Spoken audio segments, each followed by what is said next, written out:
C'est quoi? Quoi? C'est quoi? Quoi? Megaman, c'est mon personnage préféré de jeux vidéo, je l'adore. Et même, j'adorais aussi son dessin animé quand j'étais petit, mais dans son dessin animé, il avait des bottes rouges. Mais c'était Astro le petit robot, ça? Non!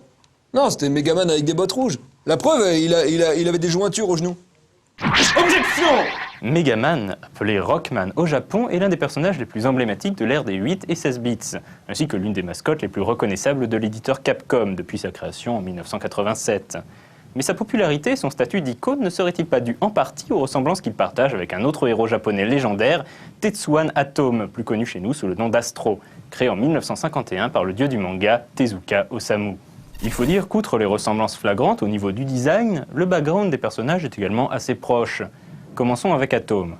Créé par le Dr Tenma pour remplacer son fils décédé Tobio, Atome est finalement abandonné par son créateur du fait qu'il n'est pas un vrai petit garçon. Après un séjour dans un cirque, il est adopté par le professeur Ochanomizu, à la tête du ministère des Sciences, qui va mettre à contribution les pouvoirs d'Atome pour démêler de nombreuses situations. Autour de Rockman. À l'origine, Rock, un robot qui a l'apparence d'un petit garçon, a été créé par le Dr Light pour être son assistant. Lorsqu'un savant rival, le Dr Willy, sabote les robots créés par Light pour en faire des machines de destruction, Light transforme Rock en robot de combat et lui donne un nouveau nom, Rockman. Dès lors, Rockman n'aura de cesse de mettre un terme au plan du Dr Willy. Déjà, il faut noter que Rock est le nom d'un personnage récurrent de l'univers de Tezuka. Toutefois, bien qu'il ne faille pas écarter la forte probabilité d'un clin d'œil, il faut savoir que le créateur de Rockman, Inafune Keiji, est un grand fan de musique.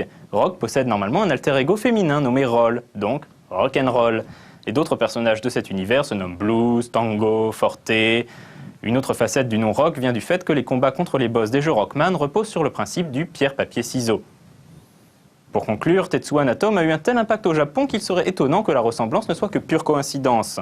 Toutefois, Rockman s'inspire également d'autres personnages de manga. Par exemple, son bras canon s'inspire clairement de Cobra. Parce qu'il ne faut pas oublier que Atome, de son côté, gardait ses armes dans son postérieur.